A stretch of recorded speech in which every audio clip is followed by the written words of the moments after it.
ওকে, আজকে বেসিক্যালি আমরা 6 পদ থেকে পড়ব। আমরা একটু যাই 2 তিমথিও তার 4 অধ্যায়ে আমরা আলোচনার মধ্যে প্রবেশ করি।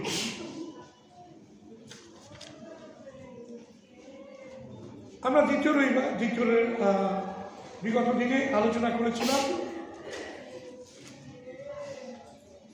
4 অধ্যায়ের 1 এবং 2 পদ আমরা বলেছিলাম বিশেষভাবে, কিন্তু তার সঙ্গে আমি এটাও অ্যাড করেছিলাম, সেটা হচ্ছে এই যে তিনি বলেছিলেন যে ঈশ্বরের বাক্য, আর সেই বাক্যের 5টা কার্যকারিতা রয়েছে। আর সেই 5টা কার্যকারিতা কি কি আমি বলেছিলাম। ঈশ্বরের বাক্য কি করে? ঈশ্বরের বাক্য শিক্ষা দেয়, ঈশ্বরের বাক্য অনুযোগ করে, ঈশ্বরের বাক্য ভৎসনা করে, ঈশ্বরের বাক্য সংশোধন করে, ঈশ্বরের বাক্য চেতনা প্রদান করে, তাই তো? সুতরাং ঈশ্বরের বাক্যের 5টা কাজ আমাদের জীবনেতে আমরা দেখতে পাই। শেষকালে অনেকে তাদের পছন্দ মতো তারা রাশি রাশি গুরু ধরবে, অনেকে তাদের পছন্দ মতো রাশি রাশি গুরু ধরবে। কিন্তু ঈশ্বরের বাক্য বলছে, পৌল তিমথিওকে বলছে 5 পদে দেখুন লেখা আছে, কিন্তু তুমি সর্ববিষয়ে মিতাচারী হও, দুঃখবোধ স্বীকার করো, সুসমাচার প্রচারকে কার্য করো এবং তোমার পরিচর্যা সম্পন্ন করো। কেননা অনেকে ঈশ্বরের বাক্য থাকা সত্ত্বেও তারা তাদের মনের মতো করে বাক্য পাওয়ার জন্য তাদের কান চুলকানোর মতো বাক্য তারা খুঁজবে এবং গুরুদের খুঁজবে যারা কান চুলকে দিতে পারে এবং আমাদের খুব ভালো লাগবে এরকম বাক্য। কেননা এমন বাক্য খুব কমই আমরা পছন্দ করি যে বাক্য আমাদের শেলবিদ্ধ করে। শেলবিদ্ধ করে তার মানে প্রেরিতের কার্যবিবরণে তার 2 অধ্যায় 39 পদ থেকে যখন পিতর প্রচার করছে, আর তখন লেখা আছে যেন তাহাদের শেল বিদ্ধ হইল, হৃদয়ের মধ্যে শেল বিদ্ধ হলো, এবং তারা বললেন যে মহাশয় তাহলে আমাদের কি করতে হবে? পিতর বললেন আপনারা প্রভু যীশু খ্রিস্টের নামে বাপ্তায়িত হন। হালেলুয়া। ভাই বোন, রাশি রাশি গুরু তারাই ধরে, বিভিন্ন মণ্ডলীতে ঘুরে বেড়ায় তারাই যারা নিরাময় বাক্য সহ্য করতে পারে না, যারা কান চুলকানিতে পছন্দ করে। কিন্তু পৌল বলছেন তিমথিওকে যে তিমথিও তুমি সর্ববিষয়ে মিতাচারী হও। নাম্বার 1 তিনি বললেন দুঃখবোধ স্বীকার করো, দুঃখ থেকে পালিয়ে যেও না, কষ্ট থেকে পালিয়ে যেও না, তাড়নাকে অগ্রাহ্য করো না, কিন্তু তুমি তাড়নাকে সহ্য করো। এবং তিনি বললেন সুসমাচার প্রচারকের কার্য করো, অর্থাৎ তুমি সুসমাচার প্রচার করো, সুসমাচার প্রচারকের কার্য করো, সুসমাচার প্রচার করো। এবং লাস্টে বলছেন তোমার পরিচর্যা সম্পূর্ণ করো। শুধুমাত্র ঈশ্বরের বাক্য প্রচারী নয়, কিন্তু খ্রিস্ট বিশ্বাসীদের জীবনে নানান পরিচর্যা থাকে। আর সেই পরিচর্যাগুলো কি কি? সেই পরিচর্যাগুলো কেউ হয়তো কারো সেবা করবে, কেউ হয়তো মণ্ডলীতে বিভিন্ন ধরনের কাজ রয়েছে সেই কাজগুলো করবে, তার মধ্যে দিয়ে প্রভুর পরিচর্যাকে সুসম্পন্ন করবে।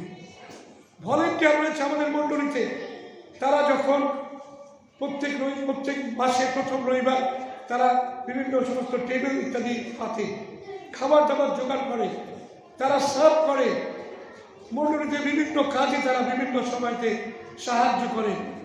তারা সাজানোর জন্য বড়দিনে তারা আসবে, 3 দিন সময় দেবে, পরিশ্রম দেবে।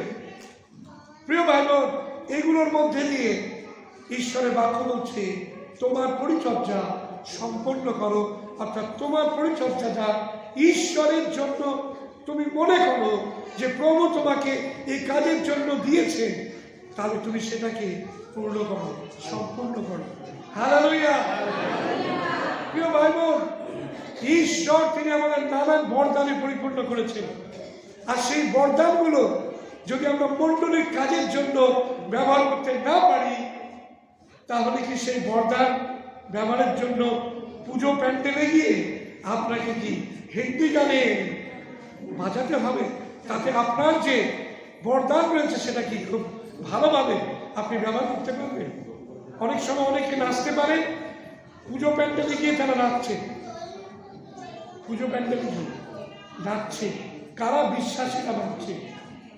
পুজো প্যান্ডেলে গিয়ে বিশ্বাসীরা গান করছে। প্রিয় ভাই বোন, আপনাকে প্রভু তালন্ত দিয়েছেন গান করার। হ্যাঁ বলছি, নাচার কথা বললো না। যে বিশ্বাসী তিনি পুজো প্যান্ডেলে গিয়ে দুর্গোৎসবে কালী পুজোতে তারা গিয়ে মণ্ডপে গিয়ে নাচছে স্টেজের মধ্যে, ফেসবুকে আপনি দেখতে পাবেন। প্রিয় ভাই বোন, অনেকে আবার কিশোর কণ্ঠী, রফি কণ্ঠী গান করেন, তাদের প্রভু হয়তো গলা দিয়েছে, তারা সেই গানে গলা নিয়ে মণ্ডলীতে গান করতে আসে। বলে সময় নেই, গান করতে গেলে পয়সা নেবো, 2000 টাকা দেবেন। প্রিয় ভাই বোন, আপনাকে প্রভু যে তালন্ত দিয়েছেন, আপনি প্রভুর কাজের জন্য সেই তালন্তকে ব্যবহার করুন। আপনি হয়তো অ্যাকাউন্টেন্সি জানেন, পয়সা করি ভালো করতে পারে, টাকা পয়সা হিসাব নিকাশ করতে পারে। আপনি মণ্ডলীতে আপনি ট্রেজারারের কাজ করতে পারেন। মণ্ডলীতে আমাদের প্রয়োজন রয়েছে, আমাকে অনেক কসরত করতে হয়, সময় নেই, আমার প্রচুর কাজ রয়েছে, তার মধ্যে দিয়ে আমাকে এগুলো করতে হয়। প্রিয় ভাই বোন, আপনাকে প্রভু হয়তো অ্যাকাউন্টেন্সি আপনি জানেন, এগিয়ে আসুন, বলুন পাঞ্জাবু আমি জানি, আপনি কাজ করুন, খাতা লিখুন, হিসাব নিকাশগুলো করুন মণ্ডলী। প্রিয় ভাই বোন, ঈশ্বরের বাক্য বলছে তোমার পরিচর্যা সম্পূর্ণ করো। আপনাকে প্রভু যে বরদান দিয়েছেন, সেই বরদানকে প্রভুর কাজের জন্য আপনি ব্যবহার করুন। হালেলুয়া। তিমোথেওকে যে বরদান ঈশ্বর দিয়েছিলেন, পৌল তিনি স্মরণ করিয়ে দিয়ে বললেন যে তিমোথেও, তুমি তোমার সেই বরদানকে যা পরিচর্যার জন্য তুমি পেয়েছো, সেটাকে তুমি ব্যবহার করো। আসো আমরাও আমাদের পরিচর্যাকে সুসম্পূর্ণ করি মণ্ডলীর ক্ষেত্রে। আমরা ঈশ্বরের ধন্যবাদ জানাই। হালেলুয়া। আমাদের সিনথেসাইজার পড়ে রয়েছে, অবশ্য এখন চলছেন অনেকদিন ধরে। আমাদের যদি কেউ সিনথেসাইজার বাজাতে পারে, তাহলে সে ব্যবহার করতে পারে। তারপরে কি হবে না, ঈশ্বরের মন্দিরে, ঈশ্বরের গৃহে একটা গন্ধম করবে। যারা বাজাচ্ছে অনেকে, আমাদের ইউথরা, আমি ঈশ্বরের ধন্যবাদ দিই, ওরা চেষ্টা করছে, শিখছে, আস্তে আস্তে ওরা ভালো বাজাবে। আসুন আমরা প্রভুর কাছ থেকে যে তালন্ত পেয়েছি, উৎসাহ নিয়ে সেই তালন্তকে প্রভুর কাজের জন্য ব্যবহার করি। 6 পদ থেকে আমরা চলে যাই আজকে। পৌল তিনি কি বলছেন? কেননা এখন আমি পেয় নৈবেদ্যের ন্যায় ঢালা যাইতেছি এবং আমার প্রস্থানের সময় উপস্থিত হইয়াছে। আমি উত্তম যুদ্ধে প্রার্পণ করিয়াছি, নিরূপিত পথে শেষ পর্যন্ত দৌড়িয়াছি, বিশ্বাস রক্ষা করিয়াছি। এখনো অবধি আমার নিমিত্ত ধার্মিকতার মুকুট তোলা হইয়াছে। প্রভু সেই ধর্মময় বিচারকর্তা, সেই দিন আমাকে তাহার দিবে। কেবল আমাকে নয়, বরং যত লোক তাহার প্রকাশ প্রাপ্তি ভালোবাসিয়াছে, সেই সকলকেও দিবে। প্রিয় ভাই বোন, পৌল, আমরা আগেই আমি বলেছি যে তিনি এই পত্রটি তার শেষ অবস্থা, তিনি তার মৃত্যুতে যাওয়ার আগে তিনি এই পত্রটি লিখছিলেন, 2 তিমোথেও পত্রটি। আর সেই কারণে তার লেখার মধ্যে দিয়েও তার প্রতিফলন আমরা দেখতে পাই, যে তিনি বলছেন যে কেননা এখন অবধি আমি প্রিয় নৈবেদ্যের ন্যায় ঢালা যাইতেছি। প্রিয় নৈবেদ্য বা সাধারণ বাংলা ভাষায় ওখানে বলা হয়েছে যে আমাকে নৈবেদ্যের মতো, যে নৈবেদ্য উৎসর্গ করা হয় সেই নৈবেদ্যের মতো আমাকে ঢালা হচ্ছে।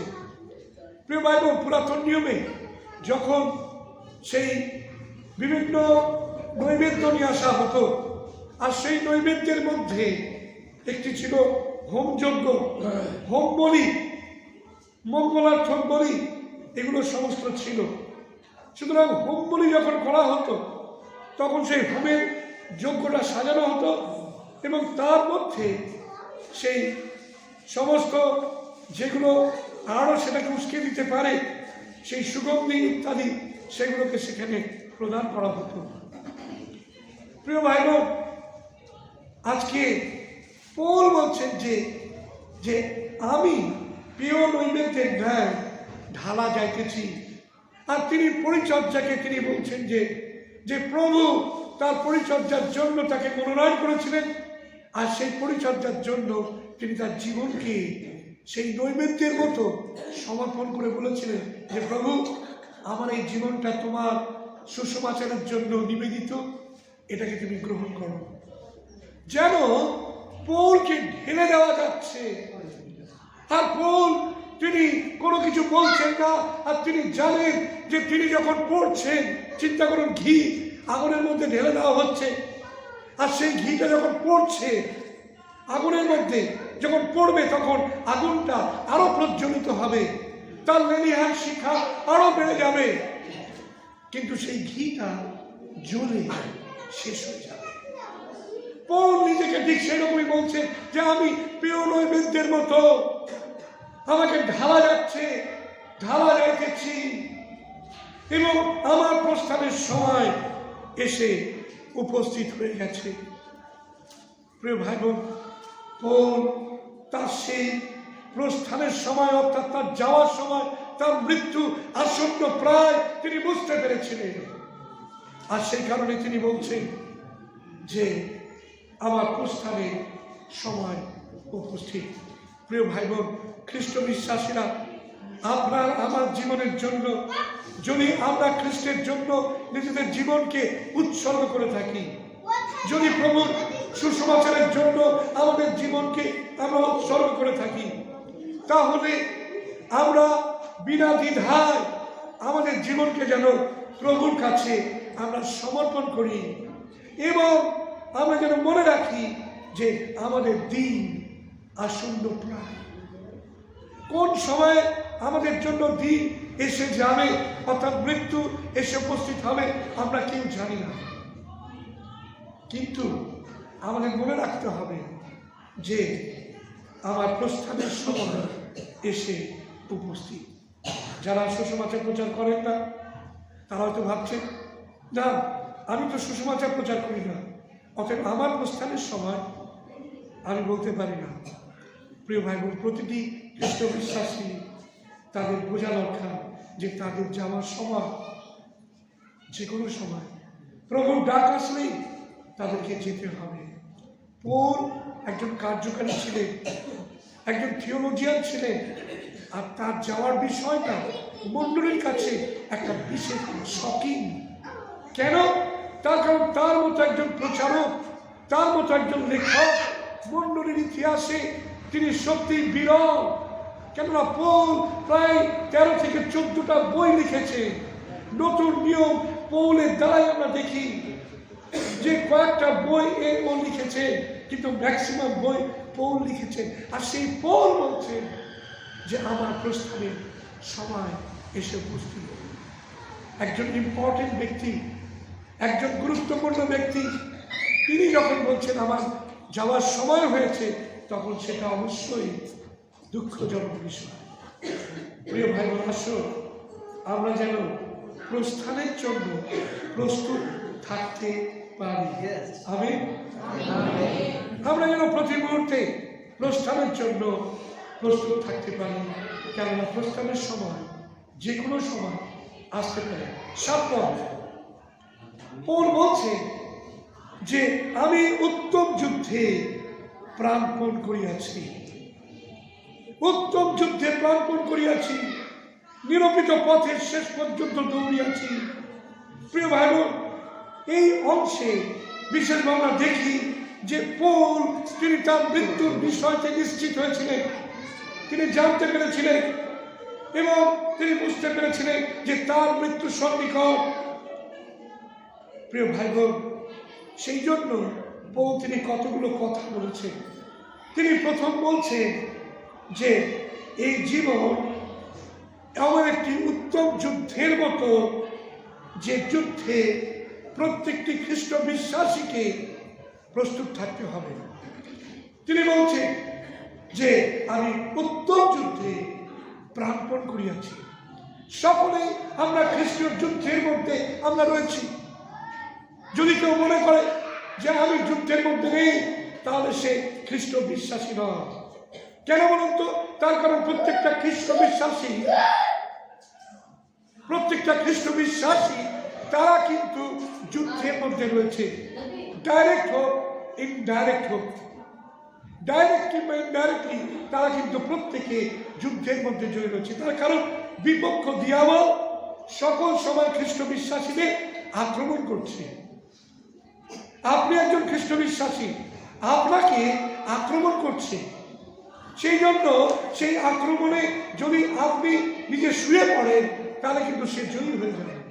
কিন্তু যদি আপনি সেই আক্রমণে যদি বিরোধিতা করেন, যদি সেই আক্রমণে প্রতি আক্রমণ আপনি করে তোলেন, তাহলে কিন্তু আমি টিকে থাকতে পারব। তাই পৌল বলছেন উত্তম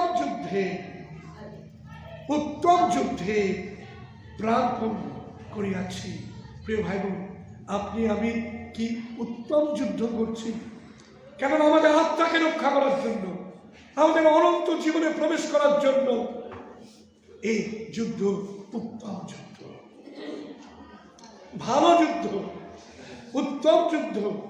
পৌল বলছে আমরা রয়েছি। আসল এই যুদ্ধে যেন আমরা জয়ী হতে পারি এবং প্রত্যেকটা খ্রিস্ট বিশ্বাসী এই যুদ্ধে অভ্যস্ত হয়ে উঠে। এটা বাঞ্ছনীয়। প্রত্যেক দিন আমাদের রাখতে হবে যে হ্যাঁ প্রভু, এই যুদ্ধের মধ্যে দিয়ে আমাকে যেতে হবে। এবং পৌল শয়তানের বিরুদ্ধে যুদ্ধের কথা বলতে গিয়ে তিনি ইফিসীয় তার 6 অধ্যায় 12 পদ তিনি উল্লেখ করেছেন। ইফিসীয় তার 6 অধ্যায় 12 পদ তিনি উল্লেখ করছেন, যখন তিনি বলছেন যে যুদ্ধের কথা শয়তানের বিরুদ্ধে। সেখানে বলছেন সমস্ত উত্তম যোদ্ধা যুদ্ধ সজ্জা তোমরা গ্রহণ করো। ওকে, জিহুদি তাদের পরিচর্যা পৌল পেয়েছেন, তাদের বিরুদ্ধে, অর্থাৎ তার বিরুদ্ধে জিহুদিরা গিয়েছিল, তার বিরুদ্ধে পরজাতীয়রা গিয়েছিল, তার বিরুদ্ধে নানান চক্রান্ত হয়েছিল। পৌল বলছে স্বজাতি ঘটিত সমস্যা, পরজাতি ঘটিত সমস্যা। তিনি বলছেন অতএব যুদ্ধের মধ্যে আমরা যে রয়েছি, সেই যুদ্ধ দিয়াবল থেকে আসছে এবং সেই যুদ্ধ কখনো স্বজাতি কখনো পরজাতীয় কাছ থেকে আসতে পারে। প্রিয় ভাই বোন, আমি কয়েকটি শাস্ত্রাংশ বলবো, আপনি চটপট লিখে নেবেন। যেমন প্রেরিতের কার্যবিবরণী তার 3 অধ্যায়,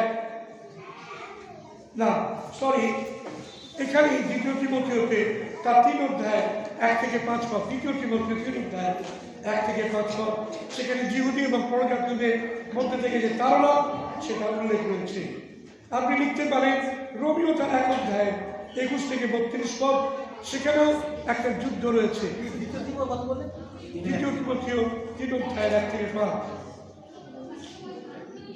রোমীয় তার 1 অধ্যায় 21 থেকে 32, সেখানেও নানান ধরনের জাগতিক অভিলাষ ইত্যাদির কথা ওখানে বলেছে। এবং গালাতীয় তার 5 অধ্যায় 19 থেকে 21 পদ, গালাতীয় 5 অধ্যায় 19 থেকে 21 পদ, এখানেও আত্মা মানুষের বিরুদ্ধে, মাংস আত্মার বিরুদ্ধে যুদ্ধ করছে, এখানে লেখা আছে। অতএব এখানে যুদ্ধের মধ্যে আমরা রয়েছি, পরজাতীয় গঠিত যুদ্ধ বা স্বজাতি গঠিত যুদ্ধের মধ্যে আমরা রয়েছি। ওকে, এছাড়াও ভ্রান্ত শিক্ষকদের বিরুদ্ধে যুদ্ধ, দ্বিতীয় তিমথিও তার 4 অধ্যায় 3 থেকে 5 পদ, যেখানে ভ্রান্ত শিক্ষকদের বিরুদ্ধে রাশি রাশি গুরু ধরবে, যেগুলো আমরা বলেছি। ভ্রান্ত শিক্ষকদের বিরুদ্ধে যুদ্ধ। প্রেরিত তার 20 অধ্যায়, প্রেরিতের কার্য বিবরণী তার 20 অধ্যায় 28 থেকে 31 পদ। প্রেরিতের কার্য বিবরণী 20 অধ্যায় আপনি লিখে নেবেন 28 থেকে 31 পদ। ভ্রান্ত শিক্ষকদের বিরুদ্ধে যুদ্ধ। রোমিও তার 16 অধ্যায়, রোমিও তার 16 অধ্যায়ের 17 থেকে 18 পদ। রোমিও 16 অধ্যায় 17 থেকে 18 পদ। ওকে, রোমিও 16 অধ্যায় 17 থেকে 18 পদকে অর্জন করি। রোমিও 16 অধ্যায় 17-18 পদ। ভাতৃগণ, আমি তোমাদেরকে বিনতি করিতেছি, তোমরা যে শিক্ষা পাইয়াছ তাহার বিপরীতে যাহারা দলাদলি ও বিঘ্ন জন্মায়, তাহাদিগকে চিনিয়া রাখো ও তাহাদের হইতে দূরে থাকো। কেননা এই প্রকার লোকেরা আমাদের প্রভু খ্রিস্টের দাসত্ব করে না, কিন্তু আপন আপন উদরের দাসত্ব করে, এবং মধুর বাক্য ও স্তুতিবাদ দ্বারা সরল লোকেদের মন ভুলায়। ওকে, তাহলে এমন লোকেরা, ভ্রান্ত শিক্ষকেরা কি করবে? তারা মধুর বাক্য দ্বারা আপনাকে ভুলাবে। সবাই আমরা মিষ্টি খেতে ভালো লাগে, শুধু বলি জন্মদিন হলে মিষ্টি খাওয়ান, বিবাহ বার্ষিক হলে মিষ্টি খাওয়ান, কোনো অনুষ্ঠান হচ্ছে মিষ্টি খাওয়ান। কেউ তো বলেন না তেতো খাওয়ান। যাদের সুগার পেশেন্ট তারা কিন্তু তেতো খাওয়ান, তারা বলে হ্যাঁ তেতো দেবে। প্রিয় ভাই বোন, আসুন, ঈশ্বরের বাক্য অনেক সময় তেতো লাগে আমাদের। ঈশ্বরের বাক্য আমাদের তেতো লাগে, আর সেই জন্যই আমরা কেউ তেতো খেতে পছন্দ করি না, আমরা মিষ্টি খেতে পছন্দ করি। রোমিও তার 16 অধ্যায় আমি বললাম যে কত পদ?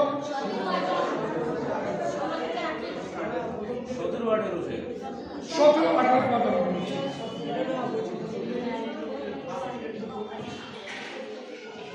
দেবুদা লিখেছে, দেবুদার কাছ থেকে ইয়ে করে নিয়ে। ওকে ওকে, আমরা চলে যাই। তারপরে ভ্রান্ত শিক্ষকদের বিরুদ্ধে যুদ্ধ আমরা দেখলাম।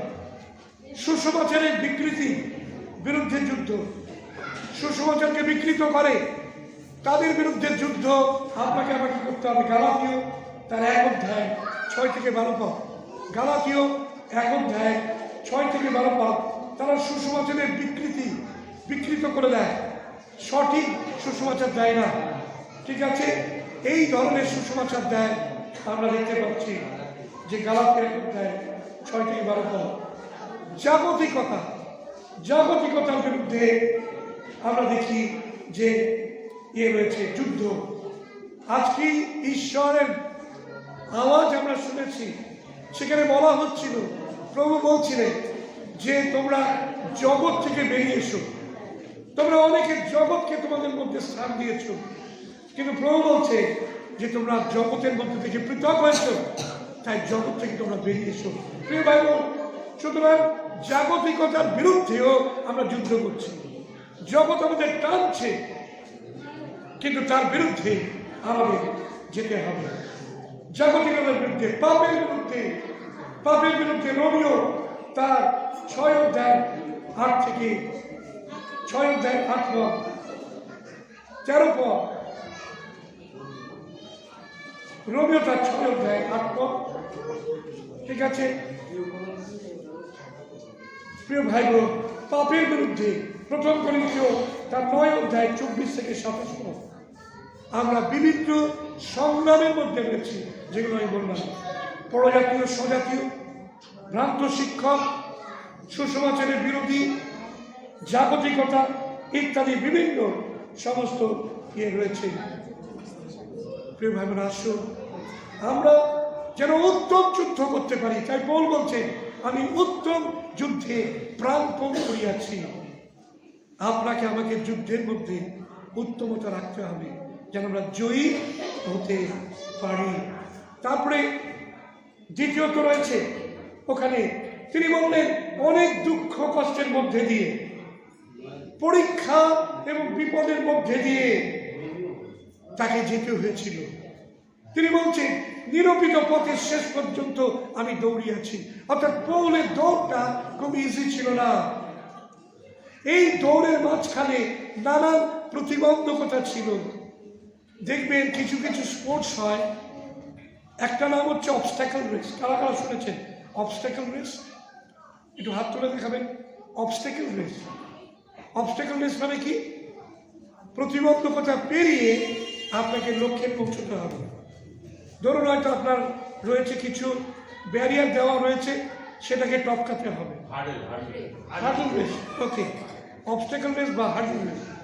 কিংবা হয়তো জাল রয়েছে, নেট রয়েছে, সেই নেটের নিচ দিয়ে আপনাকে বলে যেতে হবে। স্পোর্টসের ট্রেনিংয়ে থাকে, ফোর্সের ট্রেনিংয়ে। কিংবা হয়তো আপনাকে নেট বেয়ে উপরে উঠতে হবে, আবার ওটাকে ক্রস করে নিচ দিয়ে নেমে আসতে হবে। কিংবা হয়তো একটা সরু একটা পাটাতনের মধ্যে দিয়ে যার জল রয়েছে বা খাদ রয়েছে দুদিকে, ওখান দিয়ে আপনাকে ব্যালেন্স করে যেতে হবে। এগুলো সব রয়েছে। প্রিয় ভাই বোন, খ্রিস্টের পথে যেতে গেলে, খ্রিস্টের যুদ্ধে যদি আপনাকে থাকতে হয়, তাহলে এই ধরনের হার্ডলসের মধ্যে দিয়ে অতিক্রম করে আপনাকে উত্তম যুদ্ধে প্রাণপণ করতে হবে, যেন আপনি আমি শেষ পর্যন্ত পৌঁছতে পারি। পৌল বলছেন আমি নিরূপিত পথে। আর নিরূপিত পথ বলতে কোন পথ? পরিত্রাণের পথ। নিরূপিত পথ অনন্ত জীবনের পথ। পৌল বলছেন যেন নিরূপিত পথে শেষ পর্যন্ত দৌড়াতে পারি। আমি বিশ্বাস রক্ষা করেছি। তিনি বলছেন যে আমি দৌড়েছি এবং আমার বিশ্বাসকে আমি রক্ষা করে চলেছি, এবং এখনো পর্যন্ত আমি কঠিন পরীক্ষার মধ্যে দিয়ে যেতে যেতে আমি আমার বিশ্বাসের পরিচয় দিয়েছি যে প্রভু আমি তোমাকে কতটা ভালোবাসি। দম্বেশকে তুমি যে আমাকে আহ্বান দিয়েছিলে, আমাকে বলেছিলে যে আমার জন্য পৌল তোমাকে কতটা কষ্ট করতে হবে, কণ্ঠের উপর পদাঘাত করা কেমন দুষ্কর, আমি তোমাকে দেখাবো পৌল। আর পৌল সে কথা তার মনে রয়েছে।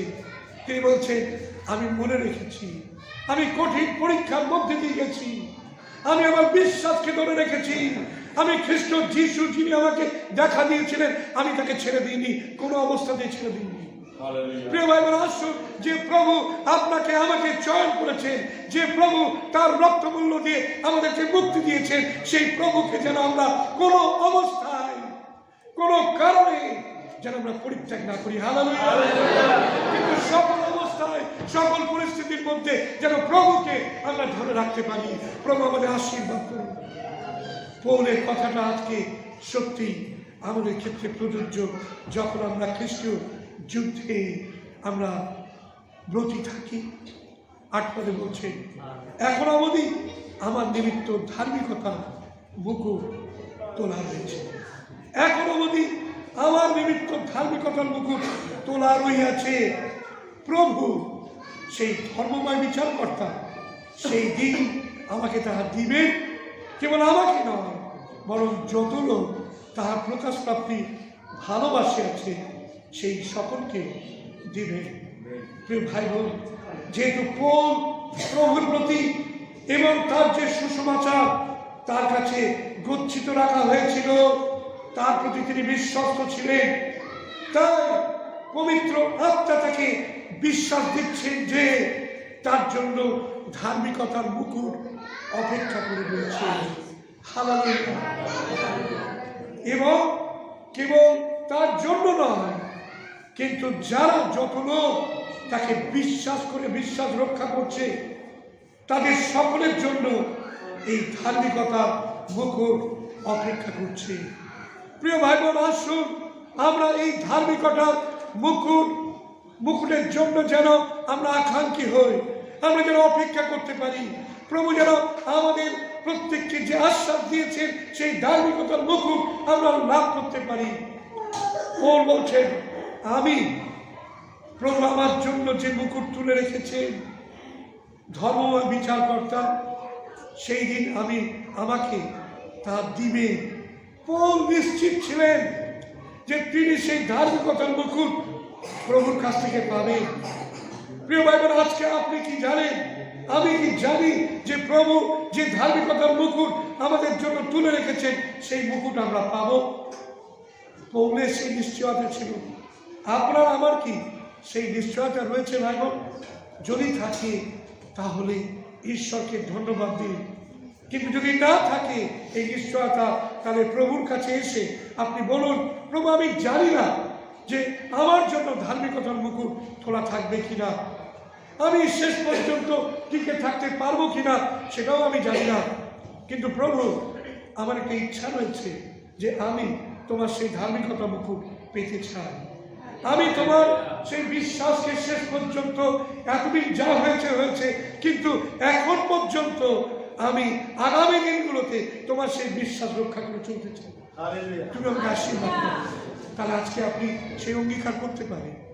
আপনি বলতে পারেন, হ্যাঁ প্রভু আমি চলতে চাই, ধার্মিকতার মুকুট আমার জন্য তোলা রয়েছে, যেন সেই মুকুট আমি প্রাপ্ত হতে পারি। তুমি আমাকে আশীর্বাদ করো যেন আমি ধার্মিকতার পথে চলতে পারি, প্রভু বিশ্বাসকে রক্ষা করতে পারি। তুমি আমাকে আশীর্বাদ করো।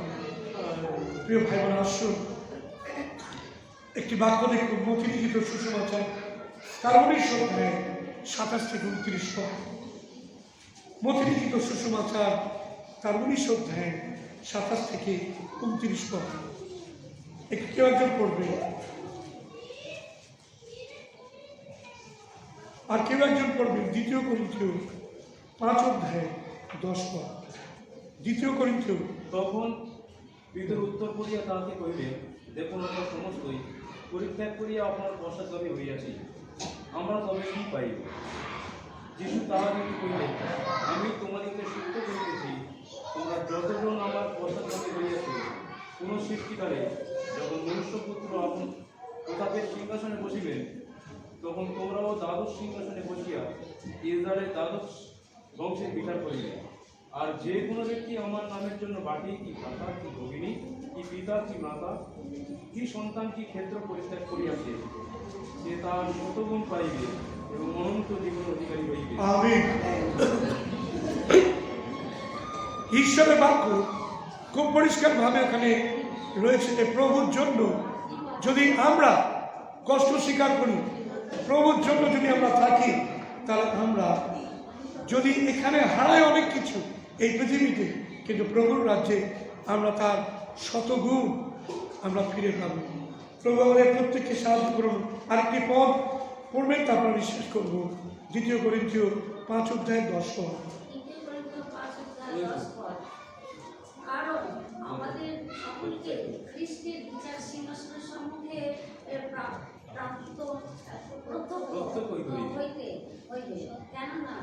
যেন সৎকার্য হোক কি অসৎকার্য হোক, প্রত্যেকজন আপনার কৃতকার্য অনুসারে দেবতার উপার্জিত ফল পায়। সৎকার্য হোক কি অসৎ কার্য হোক, প্রত্যেকে যেন দেহ দ্বারা উপার্জিত ফল লাভ করতে পারে। প্রত্যেককেই আমাদের বিচার সিংহাসনের সামনে দাঁড়াতে হবে। সেই বিচারকে আমরা কেউ এড়াতে পারব না। তাই ভাই বোন, আসুন আমরা যেন প্রভুর সেই বিচার সিংহাসনের সামনে উত্তম যুদ্ধে প্রাণপণ করে যেন সেই পুরস্কার পেতে পারি। তিনি বললেন, উত্তম বিশ্বস্ত দাস, তুমি অল্প বিষয়ে বিশ্বস্ত, অধিক বিষয়ের উপরে তোমাকে কর্তৃত্ব দেওয়া গেল। প্রিয় ভাই বোন, আসুন আমরা চোখ বন্ধ করি, মাথা নিচু করি, প্রার্থনাতে অবনত হই।